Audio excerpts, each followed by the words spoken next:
Hello, everyone, and namaskar. So today's podcast is a reading and continuation of the book titled The Liberation of Intellect, Neohumanism. And this is a reading of the 7th chapter titled Exploitation and Pseudo-Culture. And it was published on March 21st, 1982, Calcutta, India. At the very outset, let me state that many theories have been propounded on this earth. Some of them survived for some time and then gradually passed out of existence. Others emerged like meteors, exhibiting their dazzling radiance for a very short time, and then vanished into darkness. The mere existence of a theory is not the essential point. What is important is whether the theory promoted the welfare of all, the spiritual well-being of all. Otherwise, its advent on this earth was quite useless. Such useless theories are not even worth mentioning. Any theory will contain the seed of well-being if its firm foundation is Samasamaj Tattva. It may survive for a very long period, even for eternity, if it cherishes the ideal of forever promoting the welfare of all. This is the essential point. I have already said several times, and I repeat, that while moving towards the inner world, human beings have to maintain equilibrium and equipoise in the external world. If some declare that Brahma Satyam, Jagan Mithya, only supreme consciousness is real and the world is false, they will not be able to do anything in this false world. They are simply deceiving themselves. It is a sign of hypocrisy. An honest person should never resort to hypocrisy in any sphere of life. Under no circumstances must he or she compromise with any unjust theory. This is the rule. This is correct. Propriety dictates this. So you who want to be real human beings must continue your sadhana, spiritual practice, in your inner life, and strive ceaselessly for God realization. And with equal effort, you must see to it that no irrational, undesirable, or detrimental theory is propagated in the external world, which can harmfully influence the human mind. You must be ever vigilant in this regard. That is why I told you to be vocal against all sorts of injustice.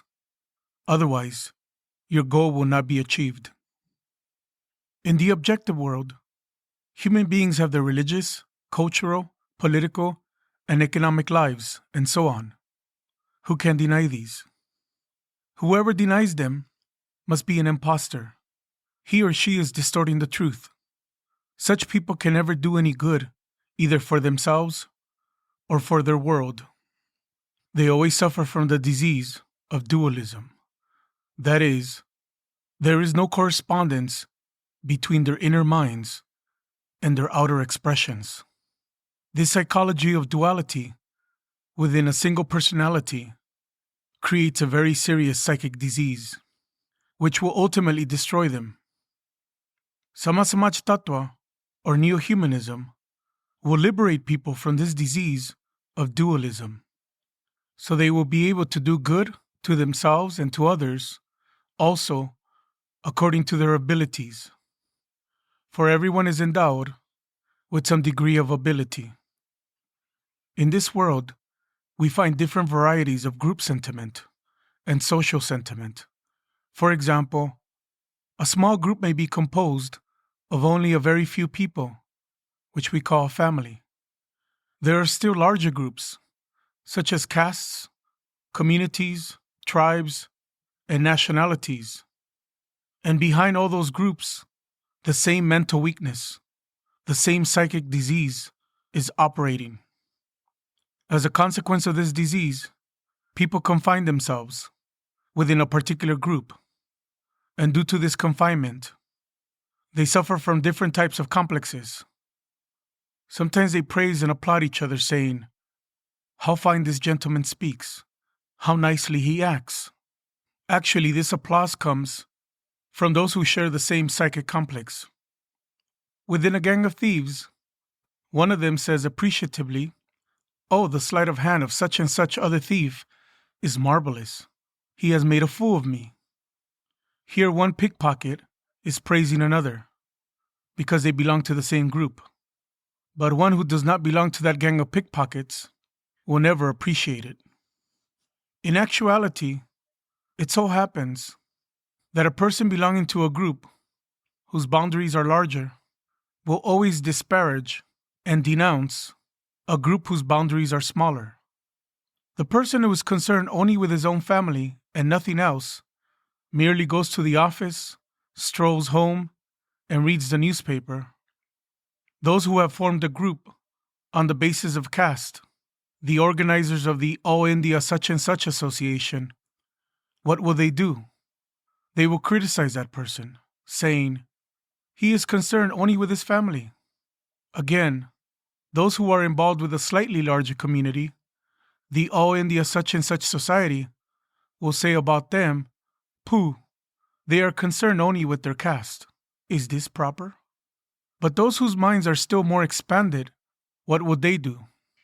They will say, "Pooh, these communities, these castes, they are contrary to nationalism.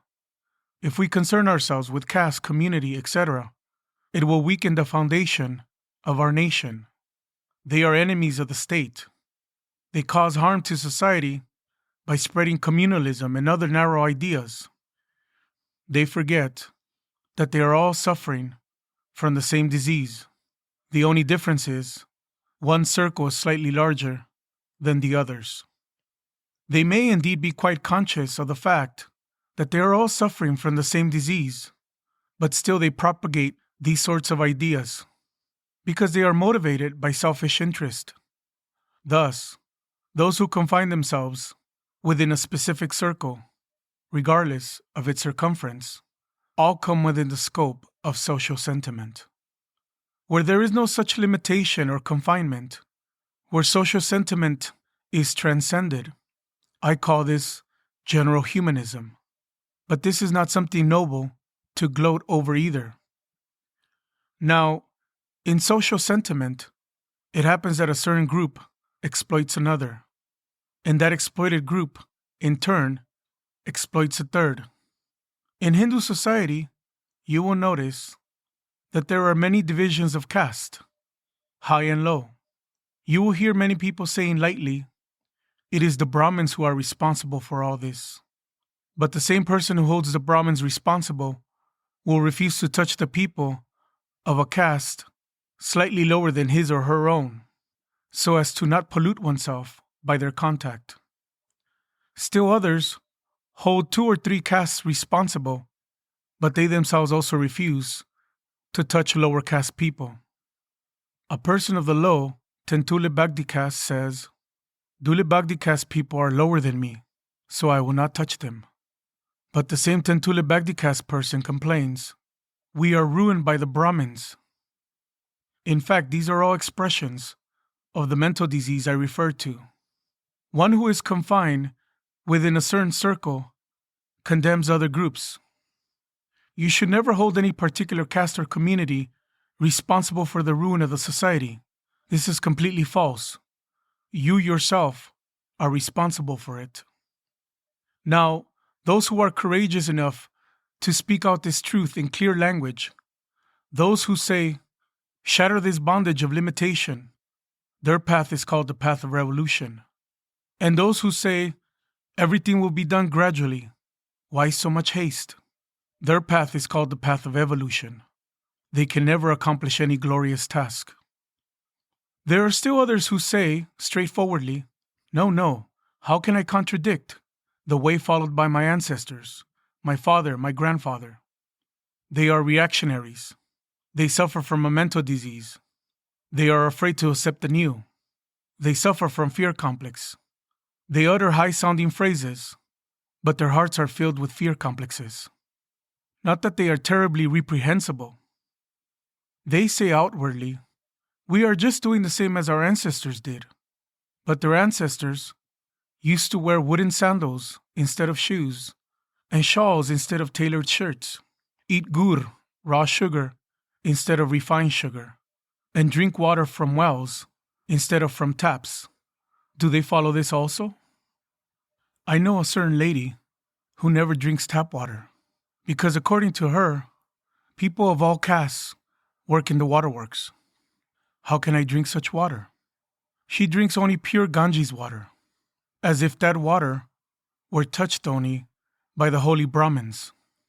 Behind this reluctance to accept the new in place of the old lies a fear complex. Motivated by social sentiment, one group harms and exploits another group in the social, economic, cultural, and religious spheres. Mental complexes and psychic exploitation. Such groups perpetuate exploitation in the social sphere by injecting a fear complex in the mind of those whom they want to exploit. They infuse the feeling in their minds, we are inferior and they are superior. As the inevitable result, the so-called low castes of India really consider themselves to be inferior, and this becomes an ingrained habit. Even if you catch hold of their hands and cordially invite them to sit on your cot, they refuse, because over the centuries, they have developed such an inferior mentality. By creating fear complexes in others' minds, such groups indirectly inject inferiority complexes in them and superiority complexes in themselves. This is how they widen the social gap until the framework of society is broken. Thus, a well-knit society can never develop. When those with superiority complexes possess even the slightest degree of power, they fulfill their desires by injecting inferiority complexes in others. 45 or 50 years ago, in India, some special train compartments were reserved for those people who wore European dress, and those in Indian dress would be rejected. This is a clear instance of injecting an inferiority complex into people's minds. What was the result? It merely paved the way for psychic exploitation, and based on this, all other kinds of exploitation could easily take place. Some time ago, those who could not speak English were considered to be uneducated, and even now this is the case, even if the person is a scholar in Sanskrit. This is another result of injecting inferiority complexes. The very purpose of injecting an inferiority complex is to exploit people on the psychic level, and this is exactly what happens in many spheres of social life. In some places, you may notice some signboards written in a language not used by the local people. What is the purpose of putting up a signboard? It is just to give local people certain information. If the letters are written in the language of the ruling exploiters and not in the language of the exploited, or if the local language is printed in small and humble letters underneath, what reaction will this create in the minds of the exploited? It is bound to generate an inferiority complex regarding their language and social position, and they will continue to suffer from this mental disease. In parentheses, the language of slaves is derogatorily called vernacular in English. Thus, the ruling exploiters create indirect pressure on others' minds so that their language maintains its high prestige and an inferior feeling arises in the minds of the people. Ah, that is the language of the rulers. The moment an inferiority complex is created, the ruling class uses it to exploit them psychically. Those who are motivated by social sentiment continue their social exploitation in this manner. They infuse the same inferiority complex in other spheres of life also. Then psychic exploitation occurs as a matter of course. Psychic exploitation is twofold. Sometimes it occurs only in the mental sphere, and sometimes partially in the mental sphere and partially in other spheres, such as economics, politics, culture, or religion, in all spheres of life. That is why I said previously that social sentiment is much more harmful for society than geosentiment. What is social sentiment? People forget their own rights and even forget that they are human beings, that they too have the right to live with dignity. Thus, social sentiment is more harmful. Social sentiment perpetuates psychic exploitation by injecting inferiority complexes in others' minds. And this psychic exploitation is the basis of other types of exploitation. This happens in the economic sphere. One social group, guided by a particular type of social sentiment, exploits another group. First, the exploiters inject the idea in the minds of the exploited that the latter are degraded while the former are elevated. So they are entitled to greater rights, even to the right to exploit the inferior group. They are the first-class citizens, and the exploited second class. If you analyze the history of the world, you will find that whenever one group exploited another in the economic sphere, they first created psychic exploitation by infusing inferiority complexes in the minds of the exploited mass. You will find that in each case of economic exploitation, psychic exploitation was the foundation. If you go deep into the background, you will discover a continuous and cunning attempt to create inferiority complexes in the minds of the exploited. Economic and political exploitation. Economic exploitation is perpetrated in two ways. One of the two is psychoeconomic exploitation, as I have said, and the other is political economic exploitation, where psychoeconomic exploitation is combined with political economic exploitation. It becomes doubly dangerous. In the past, most countries of the world were victims of political economic exploitation, and many are even today. In order to save humanity from economic exploitation, whether political economic or psychoeconomic, you must raise the people's consciousness. Otherwise, they will never be able to successfully resist psychoeconomic or political economic exploitation. In India, the masses were inspired to fight for independence without arousing their consciousness. As a consequence, India ultimately attained political independence, no doubt, but the people have not attained political economic independence as yet. Even today, they are victims of psychoeconomic and political economic exploitation. Now let us see how this psychopolitical or political exploitation works. Motivated by social sentiment, one social group tries to forcibly dominate another group with the intention that we will utilize the exploited group or their land. Here the group is more important than the land. As a source of raw materials, the finished products will be manufactured within our area, and then we will utilize the exploited country as the market for our goods. What can the financially handicapped groups do in this situation? They are forced to enslave themselves to the powerful countries or groups because of their fear complex, born of their impotence or poverty. And what is the outcome of such slavery? In the next phase, the exploited painfully find themselves reduced to the position of suppliers of raw materials and purchasers of finished products. They are economically ruined. Such things happen as a result of both psychoeconomic exploitation and political economic exploitation. Intelligent people should analyze this carefully. When this exploitation is perpetrated by the application of brute force, it is political economic exploitation. But when it is done, not through brute force, but through the application of cunning intellectual strategy, it is primarily psychoeconomic exploitation.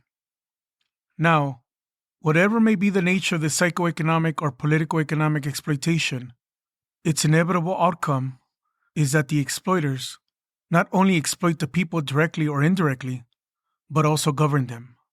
This makes the exploitation easier for the rulers. Vocal revolutionaries and reformists. What about those who do not rule, but exploit indirectly? They purchase the rulers with their wealth. And what is the result? The ruling classes do their utmost to please those by whom they were bought, win elections with their money, and outwardly speak against the social, economic, and political exploitations. But in fact, they support these things. I have branded these people as vocal revolutionaries. They deliver long lectures against exploitation, but they do the opposite in practice. I have already said that the reformists are somewhat better than those vocal revolutionaries. The reformists say, let us go slowly on the path of reform. But actually, they intend that the process of exploitation should continue without interruption.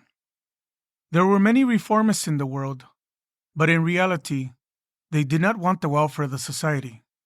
They only wanted to perpetuate the process of exploitation by bringing about some patchwork improvements.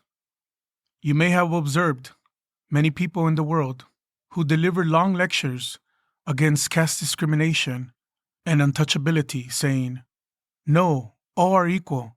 I will take food touched by any caste.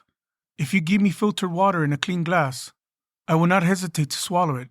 Just watch me drink. And the audience applauded. Very good, very good. These people are called reformists, but their inner intention was to maintain the caste system.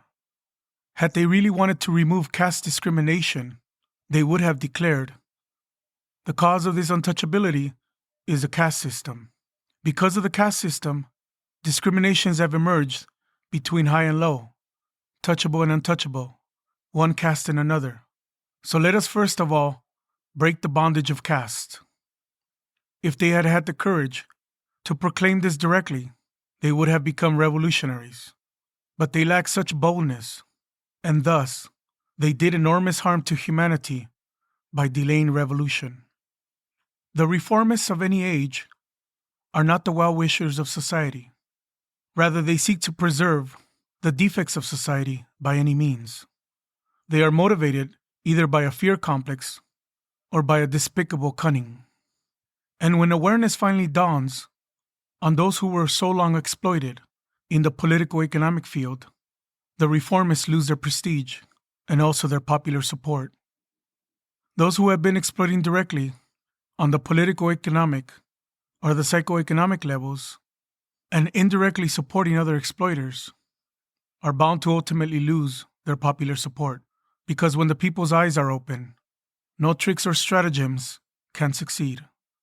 At that time, the exploiters cannot move even one step forward without the help of their bureaucracy. And goaded by this bureaucracy, they continue their activities. They can no longer face the awakened masses. They cannot act independently. Thus, in this process, the bureaucracy is gradually transformed into a kind of oligarchy. And this abominable oligarchy oppresses society like a heavy load. This is indeed a ruinous and unendurable position for society. To liberate society from this unbearable situation, consciousness will have to be aroused among the people. Their eyes will have to be opened by knowledge. Let them understand the whats, the whys, and the wheres. Thus, study is essential, very essential. Religious exploitation. Besides this, there is a domineering influence of religion on the human mind. You know that religions are based on dogmas. The propagators of religion never cared to preach Bhagavad Dharma, the universally applicable human dharma, free from all narrowness. Rather, they always feared and avoided it. What have they preached instead? They have always declared, I am not speaking with my own voice. I am speaking with the voice of heaven. I am the messenger of God. Don't take these words to be mine. They are the message of God. And so you will have to accept them. You must not question whether they are right or wrong. To question is a sin.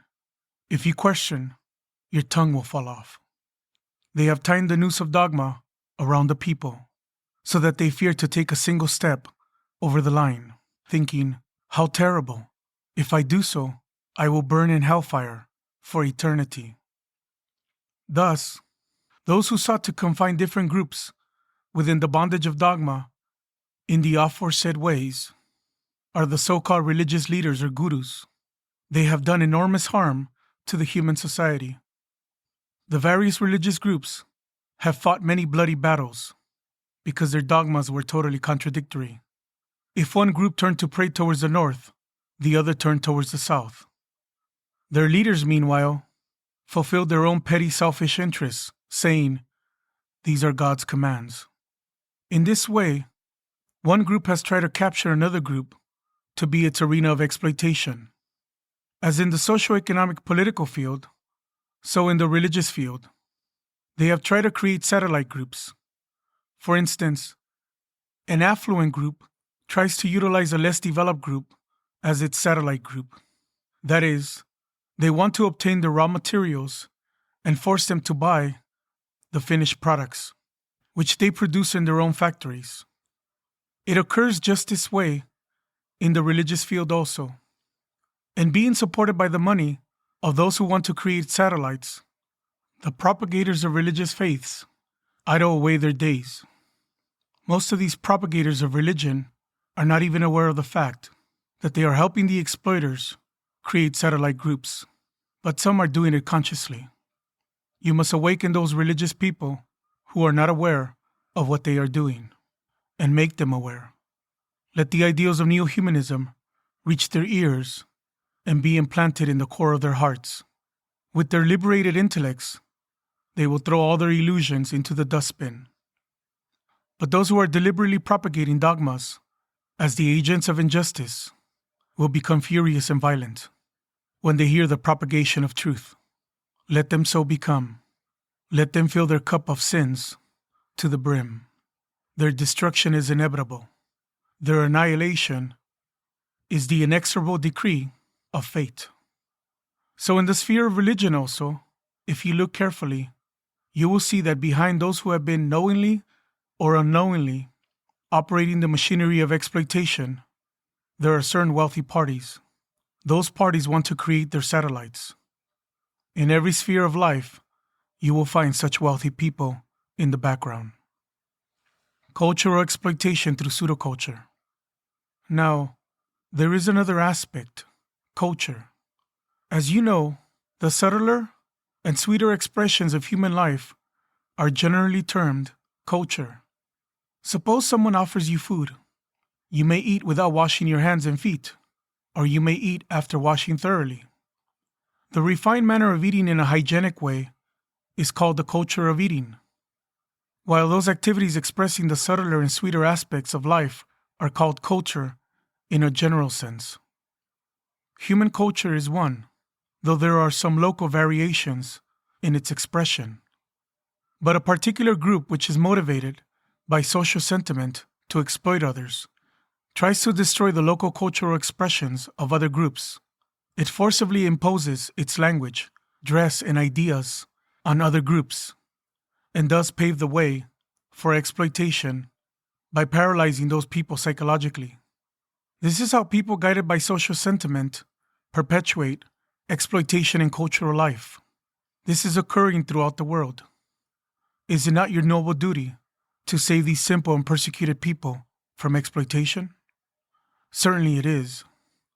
Those of you who did not understand this before now do understand it clearly, or you will come to understand it later from others. Human beings must be saved. Why should innocent people be forced to live like sacrificial lambs? This must not be tolerated. Suppose a particular group has a high standard of arts, theater, cinema, etc., but the number of rich people in that group is comparatively few. The culture of another group, on the other hand, is very undeveloped, but among them there is a greater number of wealthy people. Now, the latter group wants to maintain its exploitation over the group that has a more developed cultural heritage. Because one way that psychoeconomic exploitation can paralyze people in the psychic sphere is cultural exploitation, to impose vulgar cinemas and dramas upon those good people. As you know, the mind has a natural tendency to degrade itself. It flows more easily downwards than upwards. So if some people, by virtue of their wealth, impose vulgar cinemas and dramas on others, this will break the latter's spines, and they will become paralyzed. And those paralyzed spineless people will thenceforth never be able to stand unitedly against cultural or any other kind of exploitation. They will never be able to do so, because mentally they will be completely dead. Their capacity to raise their heads in protest will have been crushed forever. How can they raise their heads again? This exploitation in the cultural sphere is accomplished by the propagation of pseudo-culture. Every honest, virtuous, rational person must fight against this pseudo-culture and inspire others to do the same. If this is not done, the future of humanity will be sealed. It is proper for human beings to struggle for political freedom, for social emancipation, but if their cultural backbone is broken, then all their struggles will end in nothing, like offering ghee into a fire that has died out. If one's spine is shattered, it is impossible to hold one's head erect. Can those whose necks and backs are crushed under the weight of pseudo-culture be expected to hold their heads high in any sphere of life? Hence, it is the bounden duty of every rational person to save innocent people from pseudo-culture. Thank you.